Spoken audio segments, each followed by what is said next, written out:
this little town called Antigua in Guatemala, where you could study Spanish, and you could have a private tutor and study like 6 hours a day for almost nothing, like $1 per hour or something. I moved to Guatemala and then studied for like 3 months every single day, speaking in Spanish only, because nobody spoke English.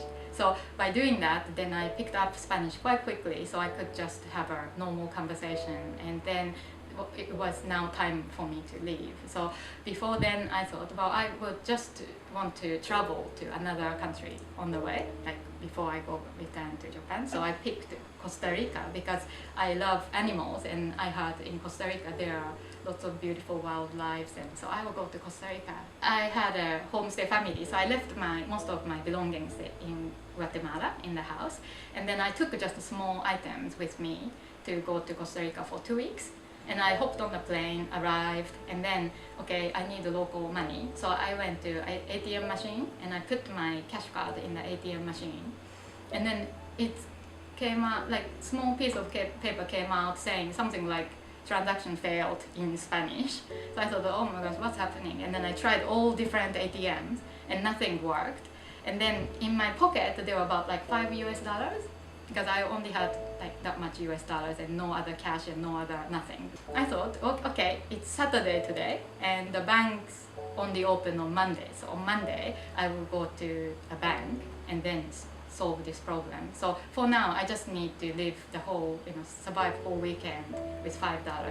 And it was okay because at that time, you could stay in accommodation for like $2 US. Monday morning, I'm going to bank. Finally, I can eat something. Then I went to the counter and gave the card and said, could you check what's wrong with this? And then that person, the teller at the counter, looked at me. Sorry, your card doesn't work. Huh? Your card doesn't work. So, what do you mean my card doesn't work? There must be some money in there. And she said, no, sorry, we can't do anything.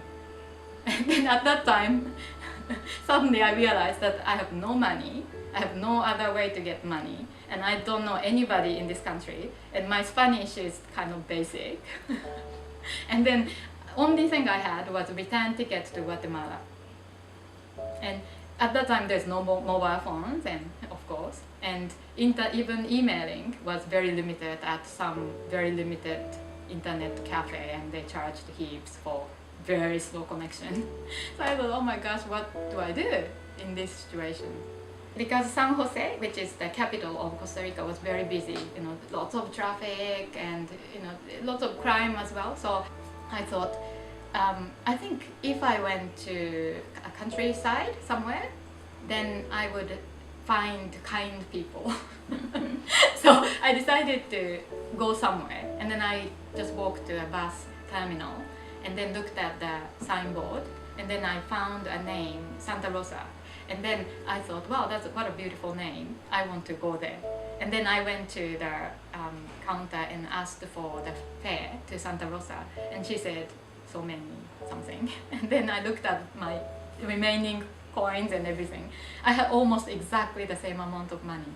And I thought, wow, I'm kind of guided by this. And about like 4 or 5 hours later, I arrived here. And then I was told to get out by the driver. So I stood there, and it's pitch black because it's nighttime, like around 8 or 9 o'clock, and then no street light. It's very rural.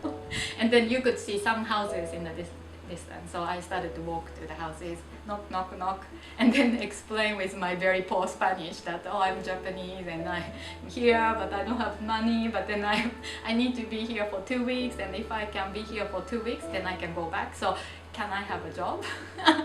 I can cook, I can clean, I can look after your kids, and I can work on the farm, I can do anything. So they were like, oh my gosh, but we are so poor and we have no space and we have no extra food, but maybe you can go to the another family and ask for it, and then they will point me to another house. So I go to another house and knock, knock, knock, and do the thing all over again. And I'm walking in the dark street, and then every place was no, no, no, no. But finally I arrived at this Chinese restaurant in front, and I walked in, and the owner of the Chinese restaurant was very kind. And then she said her son, who went to Europe many years ago, had similar experience. Like at that time, some other people were very kind to him. So she remembered that feeling. And then she said, oh, come in, I will give you some food. So she made really yummy fried rice. And I was eating fried rice very happily.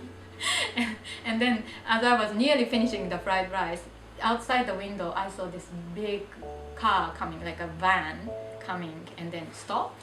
And I looked at the side of the van, and it was the Red Cross coming to rescue me.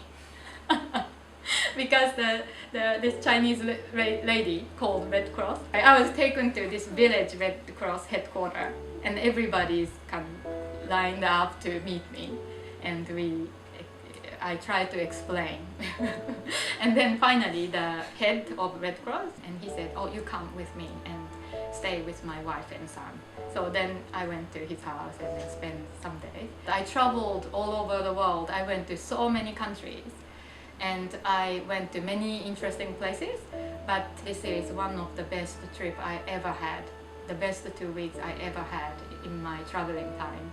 And that's because, you know, when you have everything, and when you have a lot of money, and you go to other countries, and if you went to another country which was so-called like third world or developing countries, then you might get lots of people coming to you asking for money, or wanting you to buy the souvenir you don't want, or you know, you get chased by beggars, or you have these kind of experiences. We all have that. But when you actually don't have anything, then wherever you are, whether you are in a rich country or more poor country, it doesn't matter. But you become somebody who is more vulnerable than anybody else, and people can't help reaching out. They will all be so kind and giving. At first I was feeling guilty because I thought I was so stupid, like not traveling with clear plan and creating these troubles, and at one point I felt quite miserable. But then I realized that when you are in that position to be able to receive, it actually making other people feel happier. Another thing was that when I was traveling like Central America or India or Asia, even including Singapore, like when people actually don't have so much, they could still have a happy life, they could still smile. And when we have a lot in some countries, it doesn't mean you are happier than others. Being able to receive is actually a gift for other people as well.